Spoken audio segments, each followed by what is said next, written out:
René Breton partage sa découverte qui va bouleverser le monde des non-voyants. Un rêve de liberté.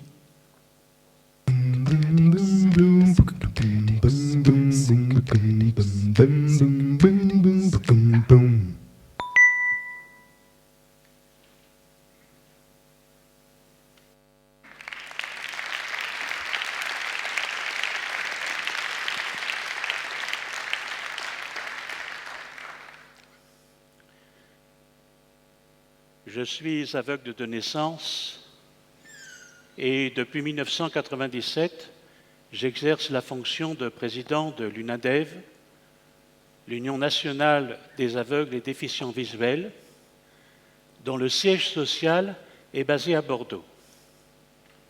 Cette association est née en 1929 sous le premier nom de l'Union des aveugles civils, puis elle est devenue l'Union des aveugles du Sud-Ouest. Enfin, voici donc l'UNADEV aujourd'hui qui présente une double particularité. Elle est dirigée par des aveugles et ses œuvres sont destinées aux aveugles. Je fais un rêve, celui d'une société dans laquelle toutes les personnes déficientes visuelles pourraient bénéficier, au même titre que l'ensemble de la population, de l'amélioration des conditions de vie dues au développement social, économique, scientifique et technologique. Ce rêve, je le fais tous les jours depuis 70 ans et il semble qu'il soit contagieux car les bénéficiaires et les salariés de notre organisation font régulièrement le même. On me demande souvent de quoi sont faits les rêves des aveugles. Cela vous préoccupe, vous, les voyants. Ça vous intrigue beaucoup de savoir si on voit des images ou si juste on entend du son devant un écran vide. En somme, si on fait des rêves audiovisuels ou seulement audio. Ou alors des rêves sensations, des rêves émotions. Et puis quoi encore? What else? Au risque de décevoir votre curiosité, je ne sais pas quoi vous répondre. Et peut-être aussi que je n'en ai pas envie en ce qui concerne les rêves du sommeil. Tant pis pour le docteur Freud et les adeptes de ces théories qui vont se trouver frustrés dans leurs élans interprétatifs. Je ne vous donnerai pas le plaisir d'avoir matière à faire ma psychanalyse. En revanche, pour ce qui est des rêves conscients, eh bien, je dirais que les miens sont de la même nature que les vôtres, de ce que j'en sais. On se projette à fond dans des univers différents, avec plus ou moins de fantaisie. On voyage dans sa tête, on s'amuse, on émet des idées plus ou moins folles, des envies plus ou moins réalisables. Certains appellent cela des utopies, d'autres des délires. Et puis, surtout, on rêve, on fait ce qu'on veut, et ça c'est bien. Et puis, il y a le rêve, celui qui nous poursuit, ou que l'on poursuit toute une vie, celui pour lequel on se bat, parce qu'on y croit, parce qu'il nous motive, parce qu'il est peut-être réalisable, celui auquel on s'accroche, surtout quand on s'aperçoit qu'il est repris par un grand nombre de personnes. Ce rêve-là, oui, je le raconte et le partage. Maintenant, ce n'est plus mon rêve, c'est notre rêve. On dit qu'il n'est pas bon que l'homme soit seul. Je suis bien d'accord. Moi, je dis aussi qu'il n'est pas bon que l'aveugle soit seul. Car voilà, on y vient. Il y a donc enfin notre rêve, le rêve commun. Et à force de rêver ensemble, avec mes collaborateurs, avec les partenaires professionnels qui nous accompagnent, nous avons fini par mettre au point un projet singulier, inédit, un projet qui consisterait à démultiplier l'autonomie des personnes déficientes visuelles. En d'autres termes, qui leur donnerait l'autonomie spontanée des personnes valides, c'est-à-dire de permettre à chacun d'entre nous, les aveugles, d'entreprendre en toute facilité un déplacement à l'impulsion, d'aller vers des destinations nouvelles à l'improviste, de pouvoir décréter de manière impromptue qu'on va tester ce nouveau restaurant qu'un ami vient de nous conseiller, par exemple. Que sais-je? Bref, de pouvoir dire enfin, je vais où je veux, quand ça me chante. J'aime beaucoup cette expression « quand ça me chante ». Je la trouve très jolie. Ça me chante d'aller chercher mon petit-fils à l'école. Ça me chante d'aller manger une glace caramel beurre salé, s'il vous plaît.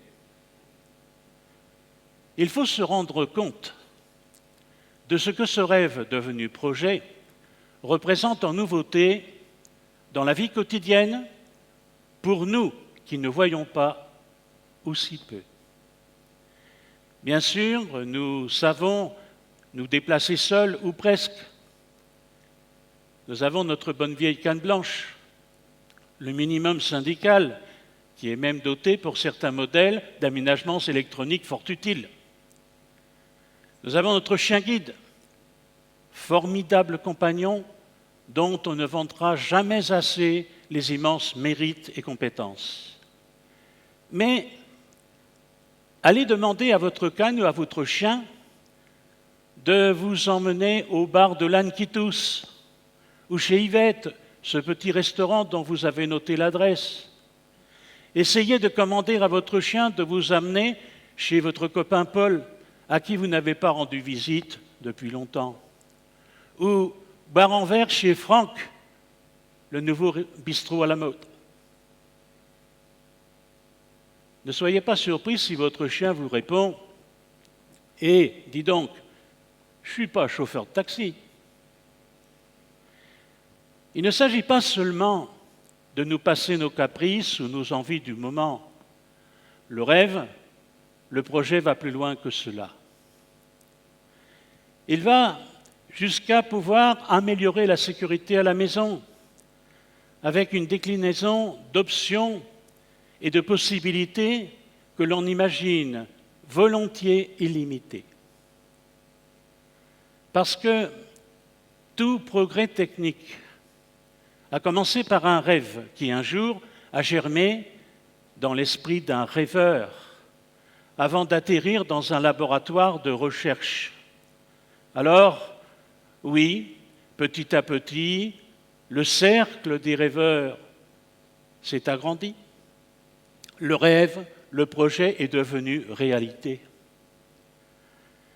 À notre équipe de rêveurs et rêveuses, Franck, Christian, Jean-Philippe, Olivier, Arnaud, Nicolas, Céline et bien d'autres encore, se sont joints des prestataires extérieurs qui ont accepté de rêver et surtout de travailler avec nous. Des ingénieurs et des ingénieuses, des savants et des savantes, des informaticiens de haut vol, des bidouilleurs de génie, des inventeurs de trucs pas possibles, des designers et des poètes. Parce que c'est bien beau de rêver, mais il arrive un moment où il faut entrer dans l'action. Rêver tout en travaillant, travailler en rêvant pour donner corps au rêve. Petit à petit, l'objet s'est dessiné. Concrétiser une idée, des séances de brainstorming, comme ils disent, à n'en plus finir, Il en a vu de toutes les couleurs, l'objet. Il est passé par toutes les formes. Ah, les affres de la création. Je sais de quoi je parle étant musicien depuis, je ne sais plus, depuis l'âge de 5 ans et demi. Évidemment, on est vite rattrapé par les exigences réalistes qui nous éloignent du beau rêve. L'objet rêvé était paré d'options magiques qui ont disparu, remplacées par de nouvelles utilités.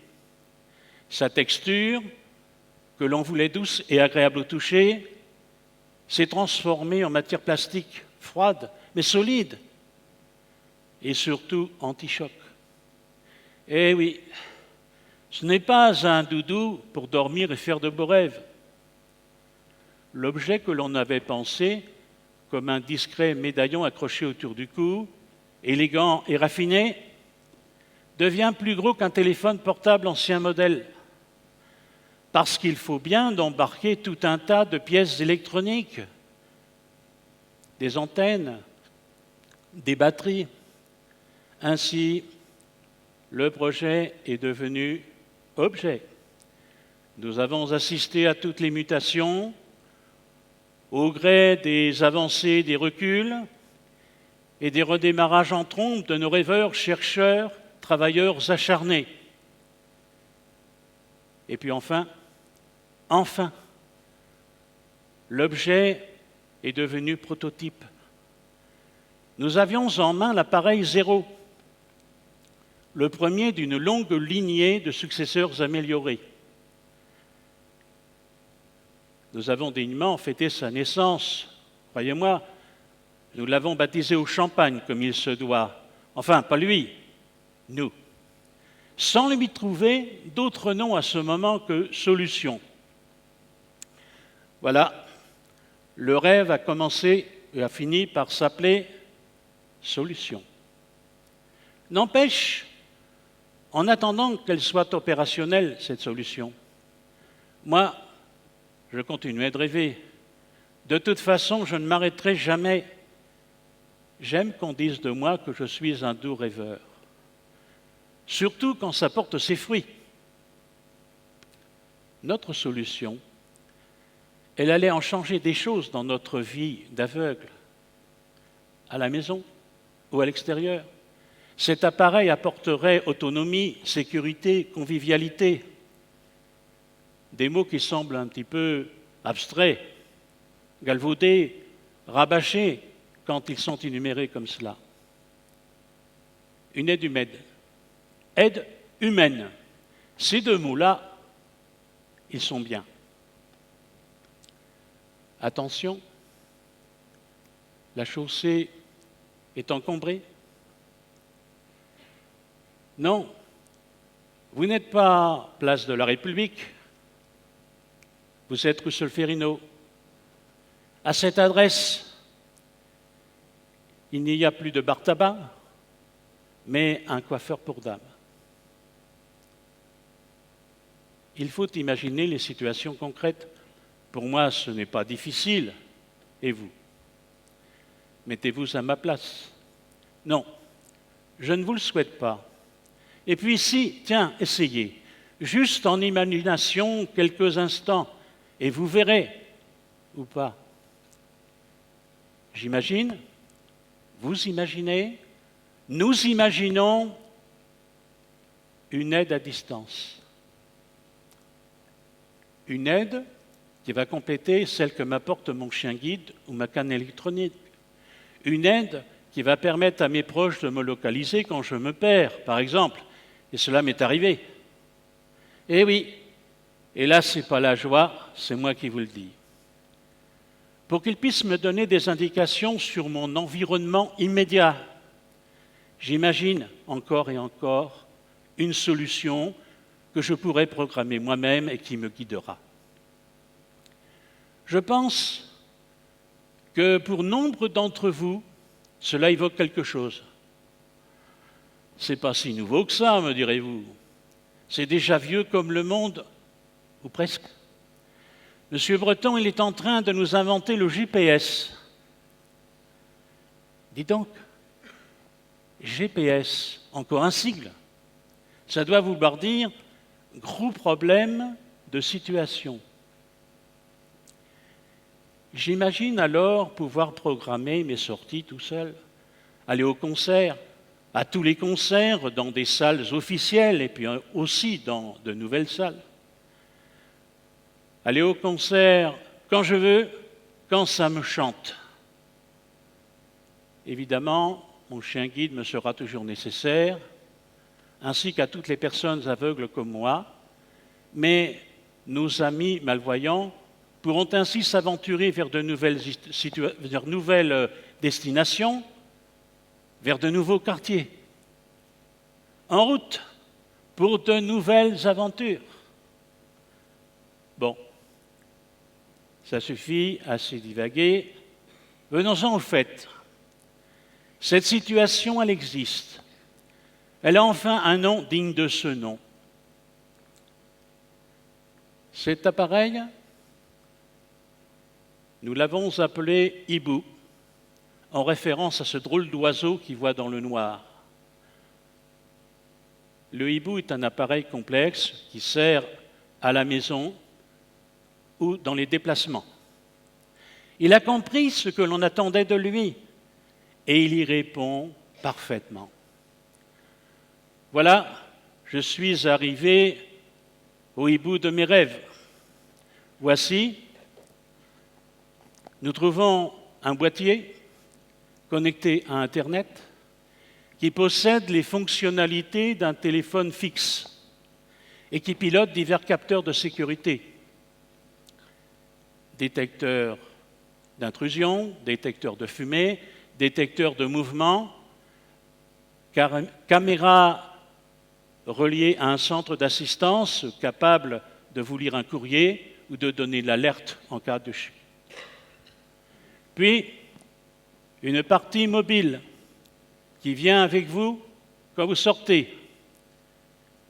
C'est un téléphone portable à commande vocale avec un GPS qui vous guide dans les déplacements. Il est équipé d'une caméra reliée, elle aussi, à un centre d'aide à distance. C'est notre association, l'UNADEV, qui a financé le développement de cet appareil surdoué en partenariat avec une société de développement technologique installée dans le sud de la France.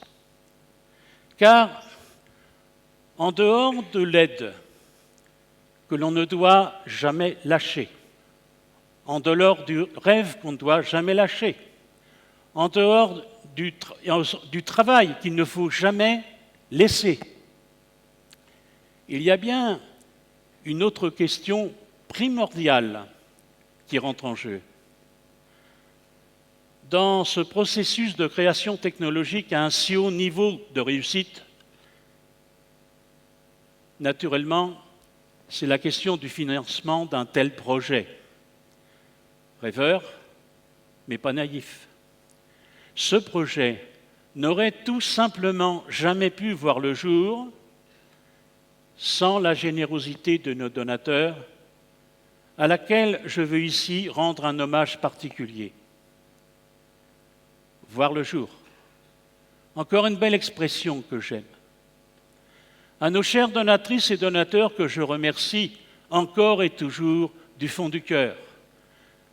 Un grand merci également à tous nos collaborateurs, nos partenaires, nos ingénieurs, nos bénéficiaires et bénévoles qui ont participé à la réalisation d'un rêve devenu aujourd'hui réalité. S'il y a un message que je dois vous transmettre, c'est celui-ci. N'abandonnez jamais vos rêves. Je vous remercie de votre attention.